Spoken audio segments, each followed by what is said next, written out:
Hey, welcome back. Today I got a Sansui A-60 integrated amplifier. That's a nice little unit. It's got power meter. It's got input selector. It's got 2 tape loops, phono, tuner, auxiliary. Pretty much standard. 2 speakers. Basic unit. It's very small, like it's only about 10 inches long. It's got on the back here, it's got 2 tape loops, phono, tuner, auxiliary, 2 sets of speakers, 2 sets of courtesy outlets, and let's try it out. Plug it in. I think I plugged this in on once already and I don't think it's working. Yeah, it's completely dead. Nothing, no lights. So let's take the top off and see what's going on. Okay, so I got the screws out. And let's have a look. Well, there's your problem. You got a 4 amp fuse that's blown. So let's have a good look at the rest of the circuits. It's got transistor outputs. If I can pull this bottom off, I'll meter those transistors to make sure they're not shorted before I pop a new fuse in. Hang on. I'm not impressed with this wooden bottom. Like, what the hell's that all about? That's something that you get from the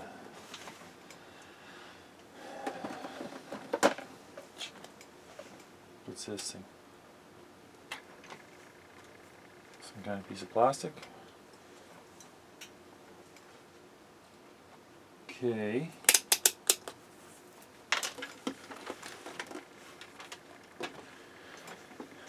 So what we're looking for is shorts on the output transistors. So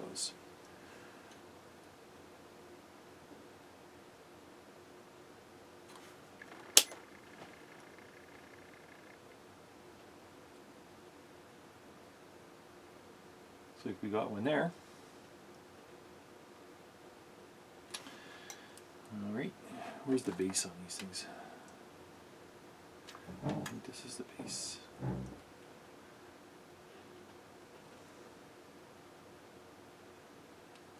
That one seems okay.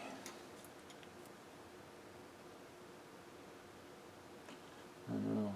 Yeah, considering his neighbor, it should be okay. Okay, let's try this one.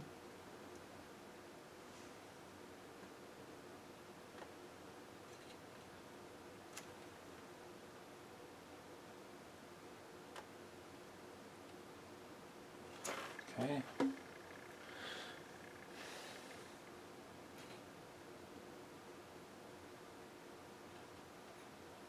This one looks okay.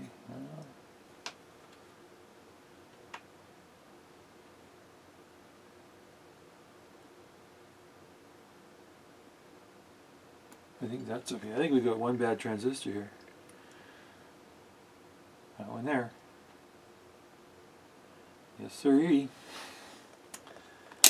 Let's take it out and see what it is. I don't know if I have any.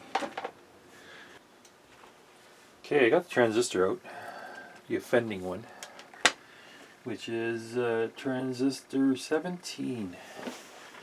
It's marked on the board. Let's see if we can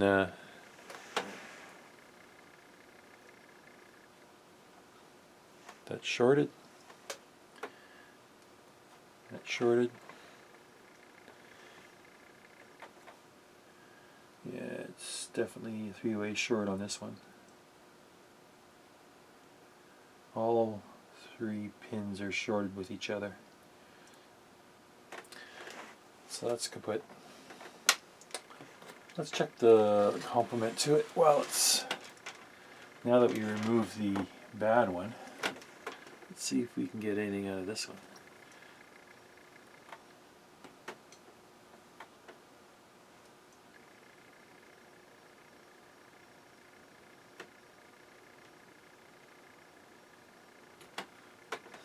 That one might be okay. There's no shorts. I'm going to have to go back and check all these transistors in this channel because something definitely went wrong. And I can see here already that I might have, let's see if I get some light on the subject here. Can you see that? This resistor here, and this resistor here, and maybe this one too, I don't know. They're kind of dirty, but I'm going to go in there and check all these resistors because some of these might be blown. That one looks like it's cooked for sure, and this one too. And then I'll check all the transistors in this side, and of course capacitors as well. Just give me a minute to poke around with my meter. Okay, so I'm continuing to work through this this Sansui amp. I got the one transistor out. We know that one's dead. It is completely shorted all three ways. I also found a emitter resistor that is open on. Let's go and take a look at this. This is a double emitter resistor, and it's a 0.33 ohm. 0.33 ohm. It's got two resistors in one. So from the center,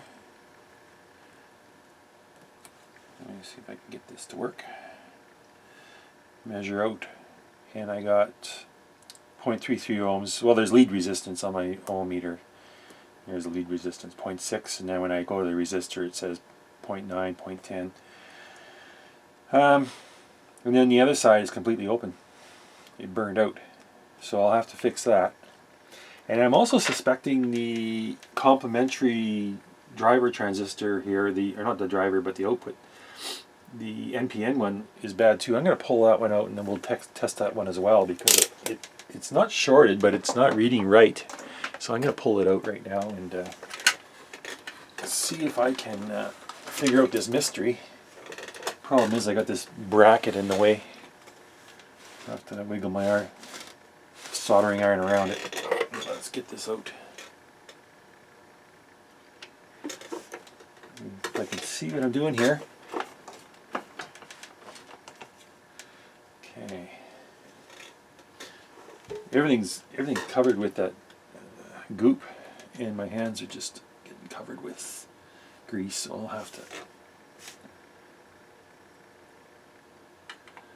I'm lazy. I don't want to take this bracket out, but we're going to work around it.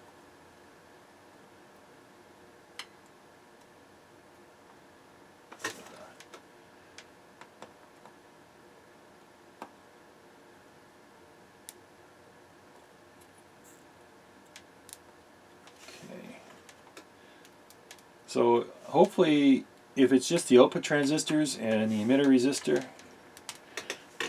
we got away easy on this one. I did check the driver transistors with my diode checker, and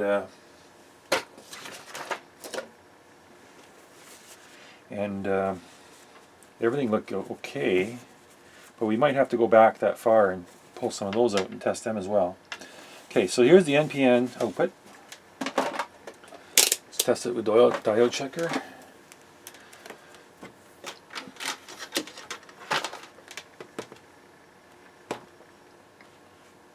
Yeah, let's see what we got here.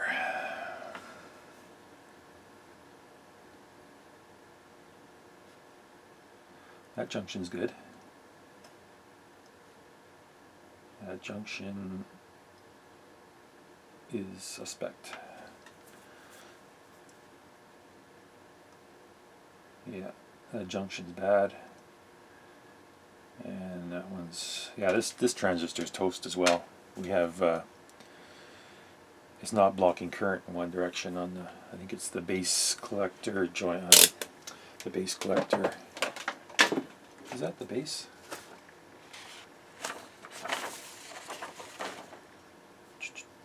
Base collector emitter.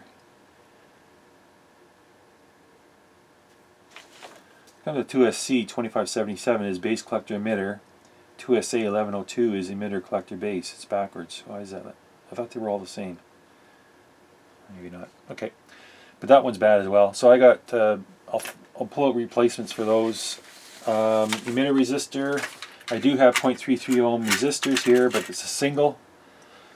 I can make one up, I have brand new ones. But that looks pretty cheesy. I don't have the double one like that. But we can do something to that effect. We can use a single one in its place. And then I want to go back and check those driver transistors as well. I pull a few of those out and test them, make sure that they're 100% before I power this thing back up again. Okay, so just stand by. So I just want to show you some of the, this is the service manual I printed out. And it's not, this page ain't bad. You can kind of tell the part numbers here. R55, R65, and then they have a condensed list, which is, since some of the capacitor resistors are omitted from the parts list in this service manual, referred to the common parts list for capacitor resistors, which is appended previously to the Sansui manual. So I think this is a condensed list here. It's just got basic, your transistors and your few important resistors, transistors and stuff, and this kind of locates it, but it's really grainy. This is almost impossible to use. This is so tiny, and the printing is so tiny I can't even read it. And plus it's a photocopy, and it's, you know, you got distortion in the image, and it just doesn't. I can kind of read the values. What I'm trying to do is I'm trying to measure values on these resistors, but I can't even read some of these resistors because they're cooked, and the color bands, you know, after you cook a resistor, the color band kind of changes and you can't really tell what value it's supposed to be. So I'm trying to figure out these resistors. So I'm just trying to work my way through this right now. And for example, this should be a 4.7 ohm. And what do I got here? Yeah, that's close enough.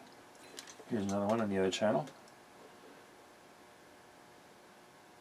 So I'll just have to go through and whinge it. Okay, I pulled out one transistor here, transistor 9. It's a C2320. It is mounted. I mean, you can't see it. I'll have to get the camera to move up. There's the two transistors here. Here's one of them. And here's the other one. And I pulled this one out because it didn't read right on my diode checker. The PN junction readed around 0.4 volts, which is abnormal. It should be around 0.6 volts or thereabouts. But I pulled it out, and to my surprise, these are supposed to be thermally coupled to the heatsink. And looking at this one, you can see there's no heatsink compound on the face of this transistor. That's the face that was pushed up against it. So I don't even think it was touching the heatsink. Not that that would matter that much. It's still in the proximity of the heatsink. It would still be getting the heat. But it wasn't, I don't even think it was touching. I think it was insulated. So I think that's probably part of the cause of why this one channel blowed up. And I'm going to test this one right now, if I can get it in.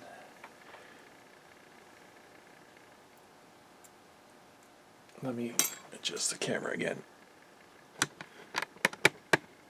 Okay, so I'm just going to use my cheap eBay tester here. Close it up and see what it says.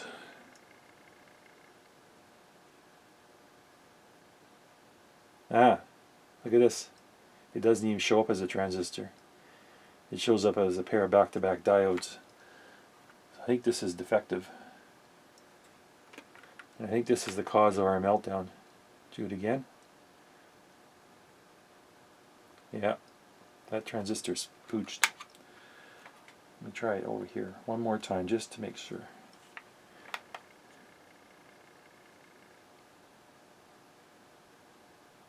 Yeah, that's definitely not a transistor anymore. And I'll show you the reason why I suspected it. Let me get this going. So, emitter collector base. Let's see what we can do with this on the tester here. Emitter collector base, so I'll tie this.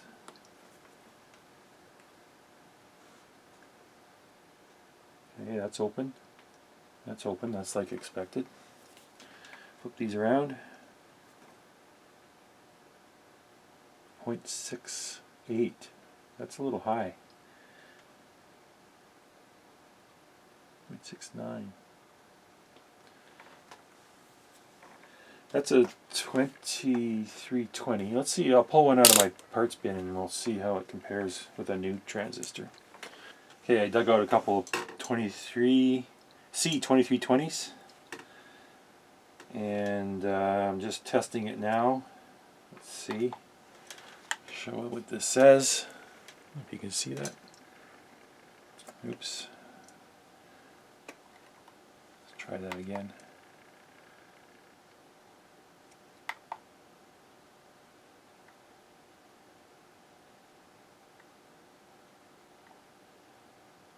So it comes up as an NPN bipolar junction transistor. So it's normal. Whereas the one I pulled out doesn't test normal. It's far from normal.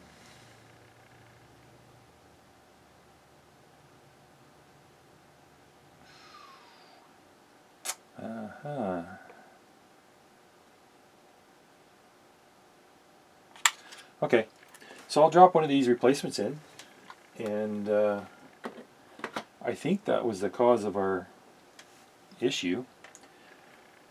This transistor that's thermally attached to the heatsink is responsible for biasing and tracking. So as the heatsink, as the main power transistors warm up, this transistor warms up as well, and it adjusts the bias current.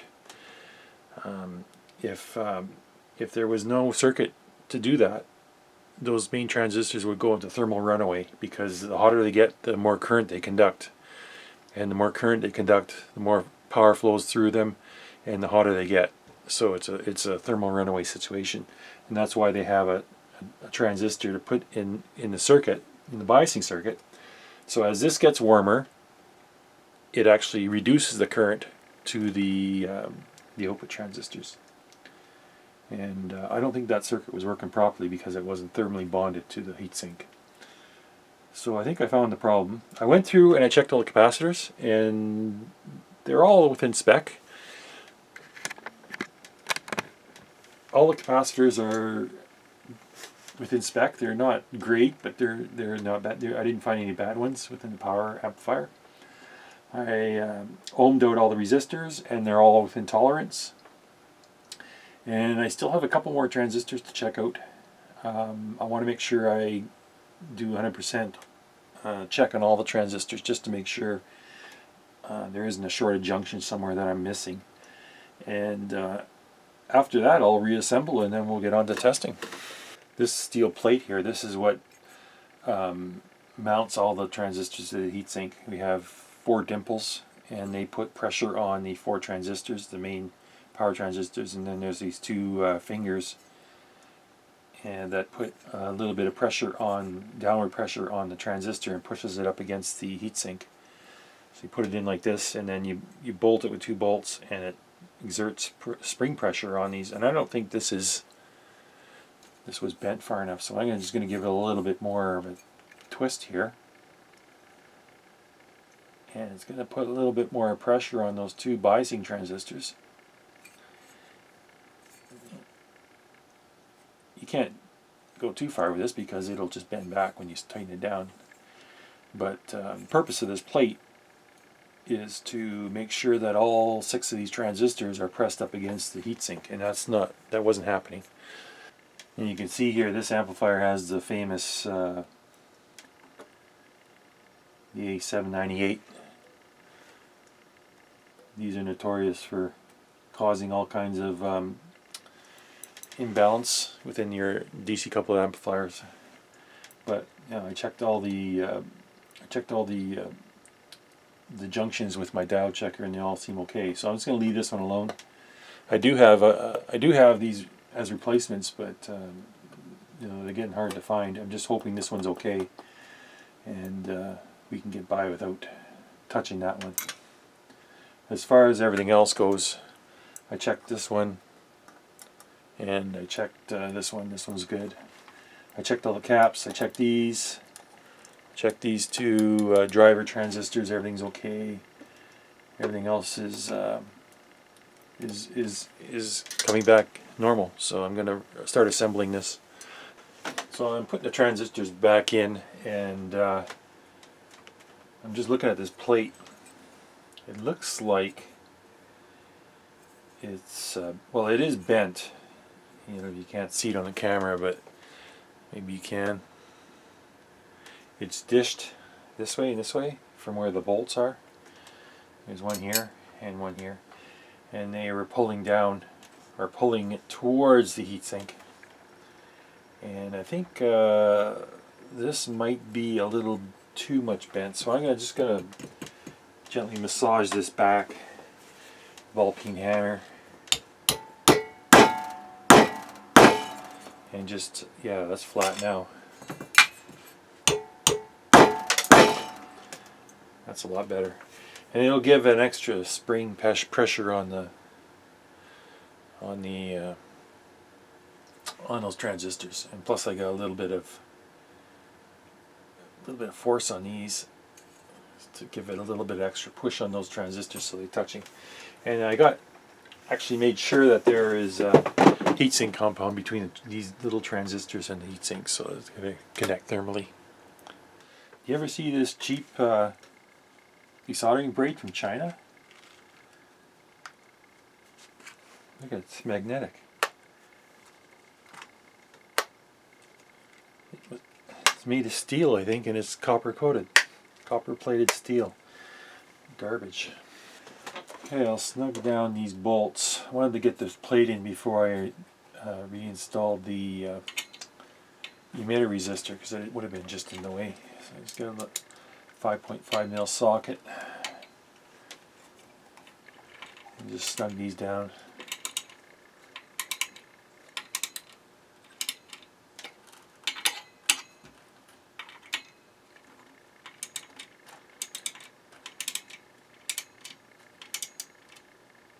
Don't go crazy on the torque. This is not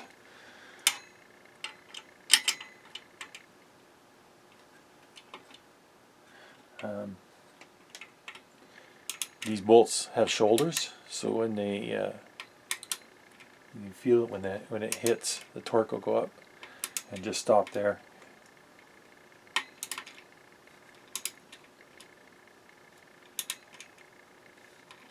Just keep going easy. Right about there, I think. It's starting to snug down. Same with this one.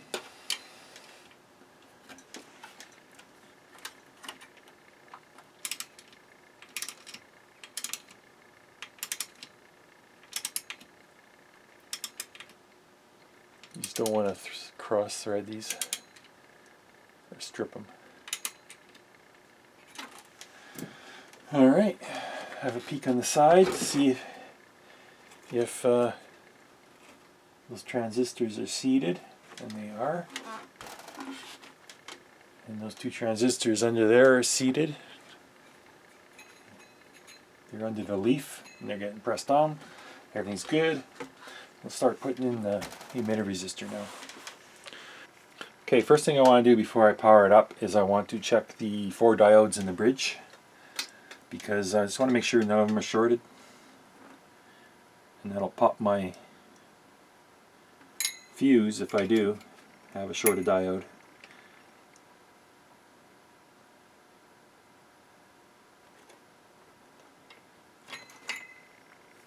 Let me do this from behind.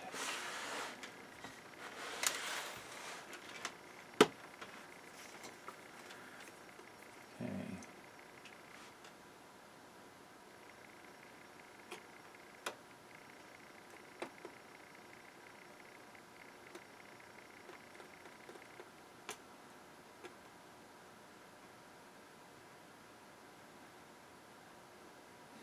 That one's good. That one's good.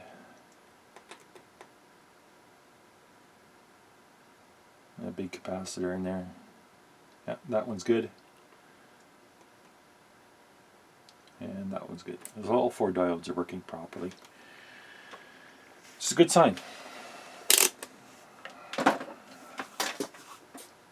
Just to show you here, I reused the half of the resistor, the emitter resistor that was still working. The other half I cut the lead off, and from underneath I tacked on another emitter resistor for the other. So we still have 0.3 ohms here, 0.3 ohms here, and everything's good. Alright, let's power it up. Okay, I got everything assembled, and we're going to do a power on test here. I do not use or have a dim bulb, so what I'm going to do is I'm going to use the Variac to power it up. First thing I'm going to do though is I'm going to get rid of this blown fuse, and instead of putting the 4 amp fuse in, I'm going to put a 2 amp fuse in, and we're going to see it should power up with a 2 amp fuse, no problem, and it just provides a little margin of safety for the semiconductors I just put in. So okay, I got isolation transformer on, turn this on, and turn on my Variac, and slowly crank it up. I'll watch the ammeter.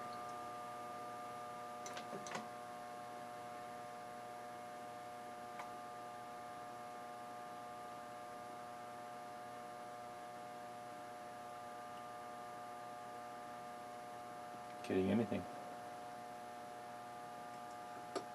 That's full on the ammeter, or on the.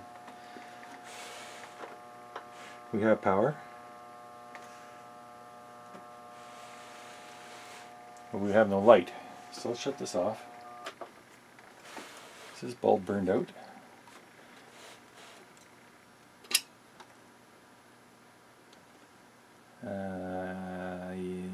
Let's see, I can't. Doesn't look like it's burned out. But the wire is broken. Okay, so let's fix that. So, I'll just solder this back together, I don't know.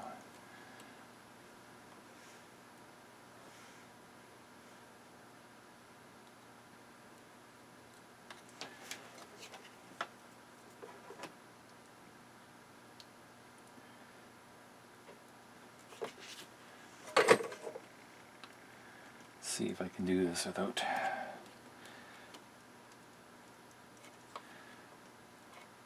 burning myself.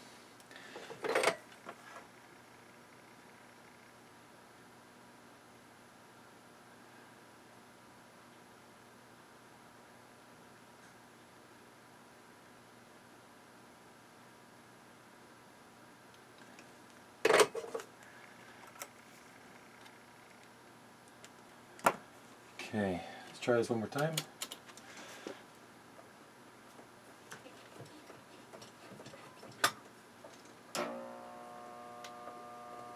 Yeah, there we go.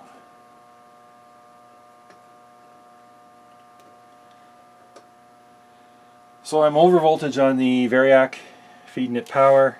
It seems to be powered up. We have no shorts. The fuse, the 2 amp fuse is holding.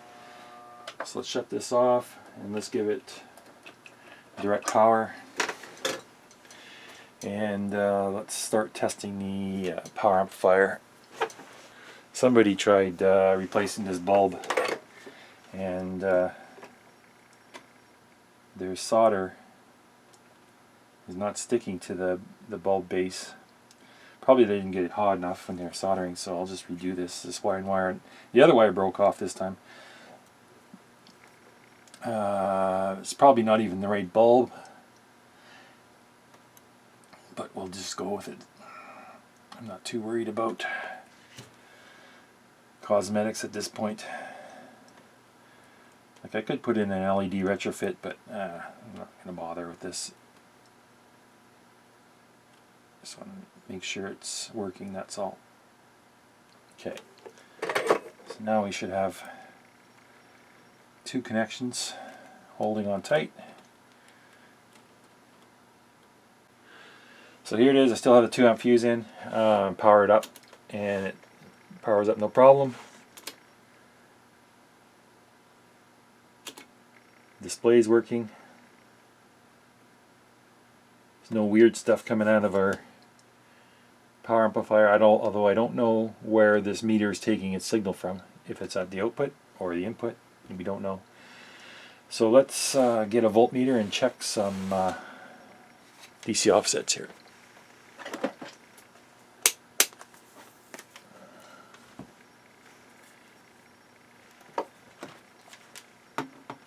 Both speakers are switched on.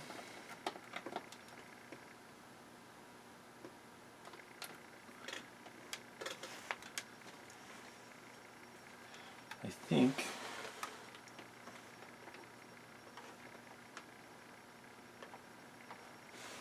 I'm going to take a measurement from here because it's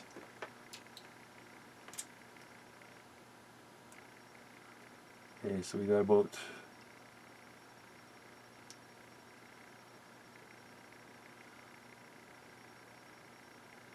jumping around between 9 and about 20 millivolts. Okay, let's try the other side.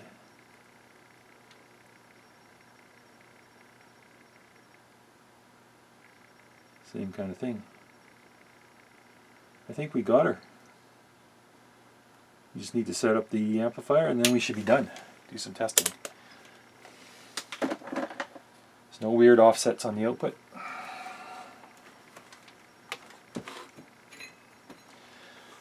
Amplifier's running cool.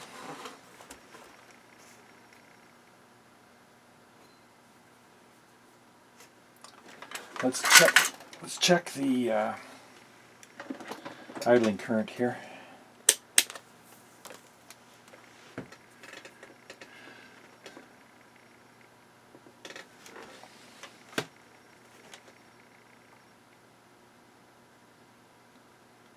Got 1 millivolt on that channel.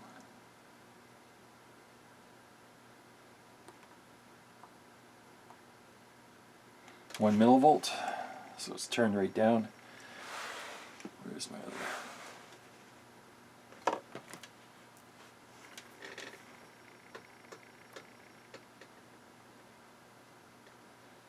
And the good channel, it's at 1 millivolt as well.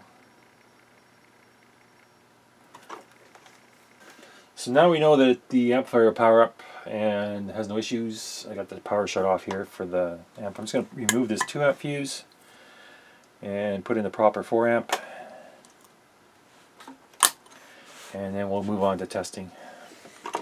Okay, let's get this amplifier set up for bias. First thing, the instructions. Room temperature 18C to 28C. That's pretty much normal. Run the unit for more than 5 minutes after the power switch on with its level at volumes at minimum. Before adjusting or confirming the bias current, avoid such a measurement that the power transistors are heated. So stop, don't do a power test before this because you just want it at normal temperature. So let's turn this on and we'll let it idle for a while. Bias current left channel across R71, and we adjust for 1.5 millivolts, which is a very small amount considering other amplifiers I worked on. Bias current right channel across R72, and again that's 1.5 millivolts. The instructions say across R71, R72. R71, R72 is the emitter resistors, but they don't specify whether it's over the entire resistor or half of it. But I believe, according to the test points showing on this schematic, I have to measure across the entire resistor, which is 0.66 ohms. So I got pins, I attached a couple pins to the board so I can attach my probes. And right now we're sitting, it's idling, and we got about we got less than 1 millivolt. So let's crank this up until we get to 1.5.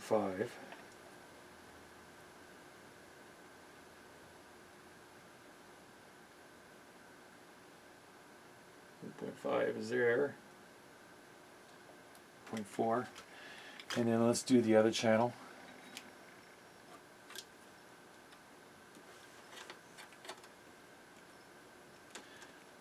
Oh, great, my pin came off. Oh, well, we'll just poke it.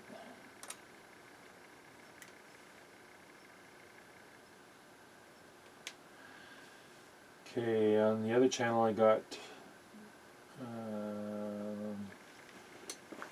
not even a millivolt, so let's crank that one up.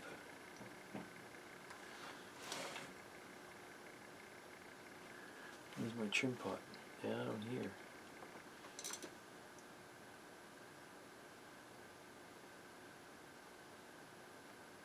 Turn this one up to 1.5 as well. And then we'll let it idle for a few minutes and then we'll come back and retest it. Okay, so we had it idling for about 20 minutes now. And I'm just going to give it a little tweak because we're up around 2 millivolts now. You can see in the meter. And we're still on that one, so let's turn this one down a bit.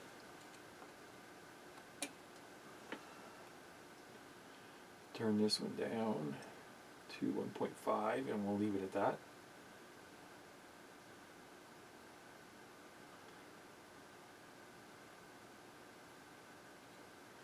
Okay.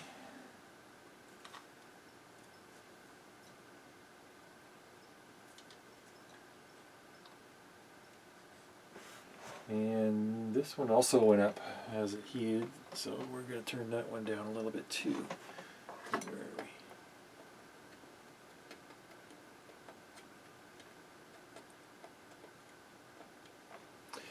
Okay, here we go.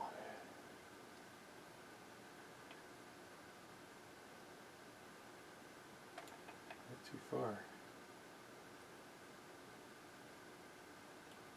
There we go. So it should be nice and stable now. The heatsink is not warming up. Barely turned on at all.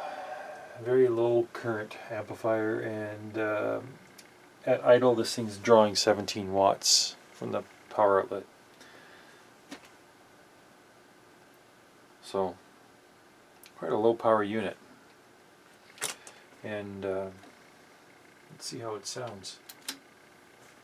Okay, we got all wired up with a dummy load and a signal source, and we got I think we have both channels working here. Let's turn it up. We've got scratchy pot on the left channel. I think that's the left channel, I'm not sure. Scratchy pot. Keep turning it up until we get clipping. This meter says 50 watts per channel. And I'm still not there yet. Let's try. Let's try to get clipping. We got clipping on one channel. Right about there. We have 20.5 volts RMS. And if I go farther, let's see here.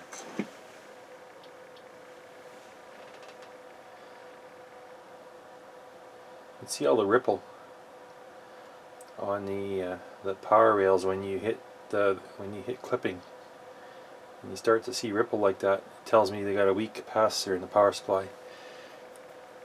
So that's working fine. We got our amplifier back repaired. Everything's back to normal.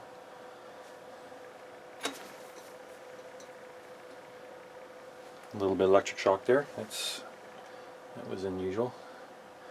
Okay, let's give it some more frequency. Let's go up in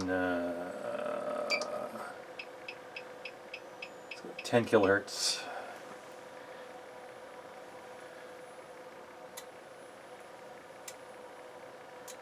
Let's see how it does at 10 kilohertz.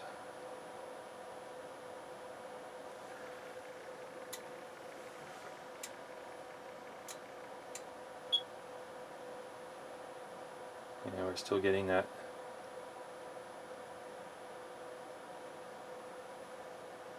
About the same power output. Let's turn it up some more.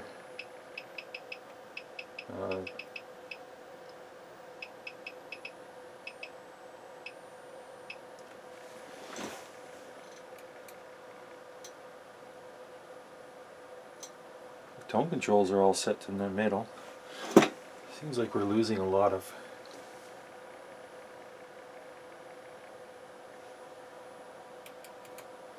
Okay, let's try this again. 10 kilohertz. See if we drop in amplitude. And it goes down quite a bit. 20.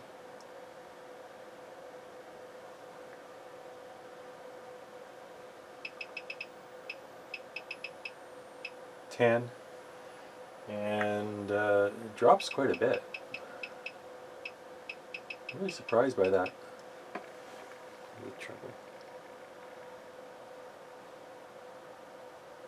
Treble control's dirty. All the pots are dirty. I'll have to give them a clean. Okay, we're at 27 kilohertz.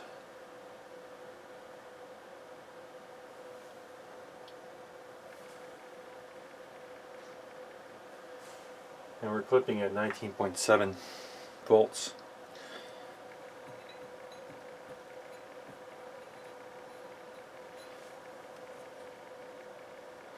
Oh, it didn't blow up, so that's good. What I am going to do is I'm going to yank those two power caps out, measure them, and then see if they're 4,700 microfarad at 50 volt. And I think an amplifier this size probably needs a little bit bigger of a cap, I'm not sure. Clean the pots and switches, and then I think I'm going to be done with this one. The one thing I don't like about this amplifier is right here on this board, this is all 120 volts live mains. So if you're working on this and you touch this like I did, you sure feel it. So I'm just going to put a little bit of heat shrink on here, just to kind of knock it down a bit. Maybe, let's see if I can find some heat shrink here I can place over these.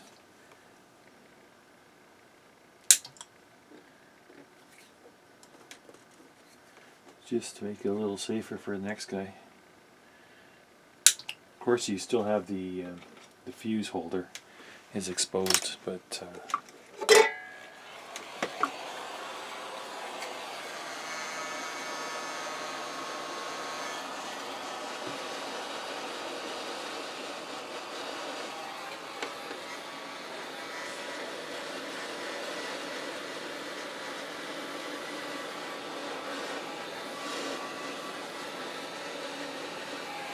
so that should help.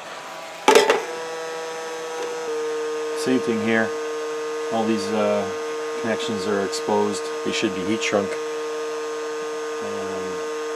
I don't know what Sansui was thinking when they did that. Alrighty, I got the caps out and I want to check them. They feel dried up and like they're light. They have no weight to them. So maybe they are dried up. I don't know if that's a date code or what, but there is one chip. It's like a small op amp, and it has a date code of 03 of 44, 44th week of 03, I believe. I'm not sure. I'm not 100% sure. Let's see here. There's no date on the back of this when it was made.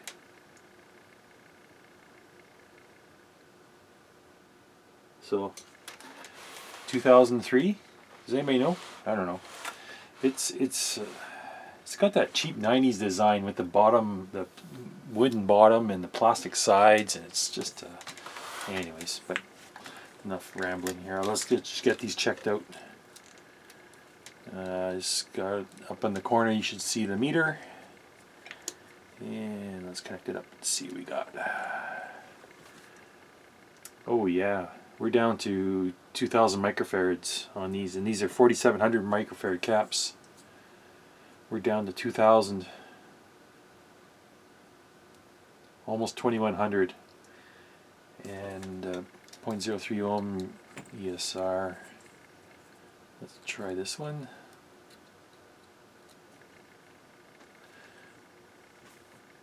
Yeah, same thing, same garbage. These caps are done. These are down to half of what they're supposed to be, less than half. So I'll replace them. See what I got here. Just, give me a second and I'll dig some out.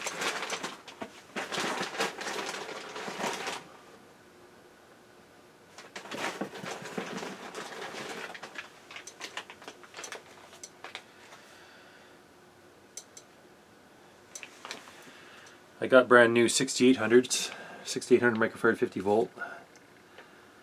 I could do that. I also have brand new 4700s 50 volt. These are a bit smaller than the originals. Same value, same voltage, smaller package, and it's got wire leads. Maybe I'll go with the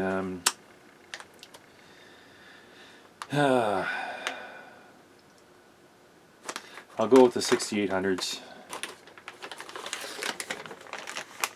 I'm just thinking about not wanting to spend a lot of money on this plastic amplifier. So let's put these in and we'll call her a day.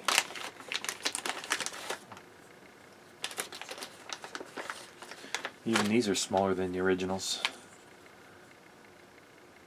6800 at 50 volts compared to 4700. Same height, smaller diameter. This is a 20 mil, I think, and this is 25. Okay, I'll put those in. Okay, I want to do one more power test after I replace the two main filter caps, and we'll see if it makes any improvement. And we got it hooked up to the standard tone generator and dummy load. You can feed it 1,000 hertz. And let's go up and up and up.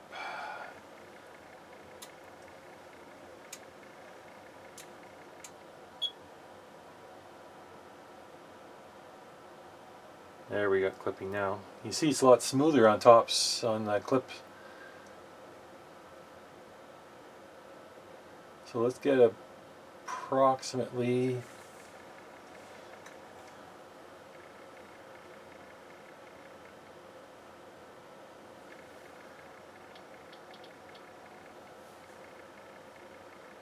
see how much we can get out of this.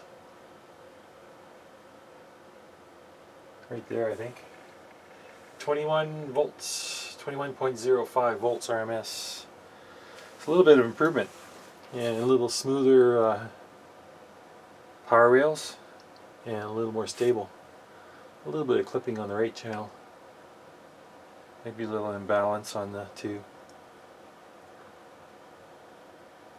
And the pots appear clean now, not scratchy anymore. Treble pot. Treble's working. A little bit of scratch on it. Bass. Everything's working good.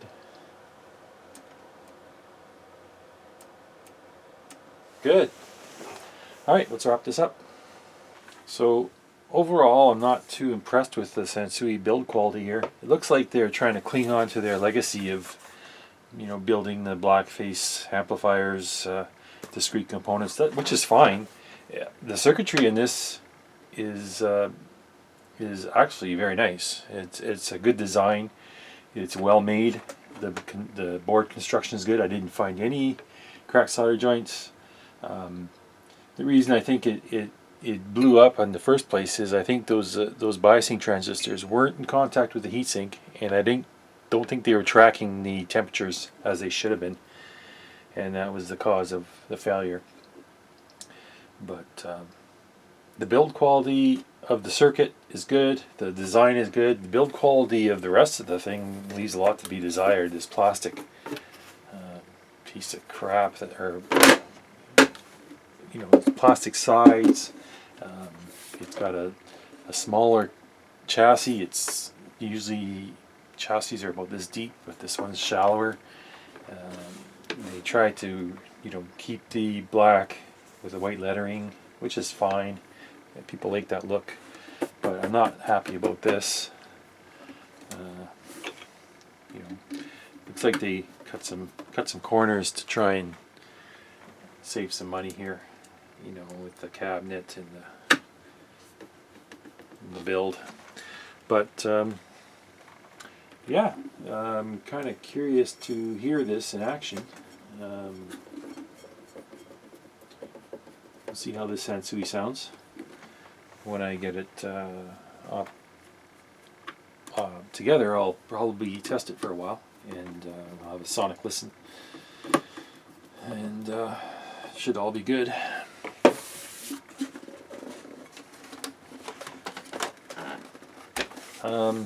Caps, I checked all these caps. They're all good except for the two main filters. I replaced those. Obviously fuse needed changing, and 3 transistors. 3 transistors, 2 caps, and we replaced a emitter resistor that was burned out, and of course a fuse. So a fair bit of parts went into this. It's a little bit of a cost considering what it is. 45 watts a channel, and we saw how it performed. So overall I got mixed feelings about this. So let's put it back together and we'll call her a day.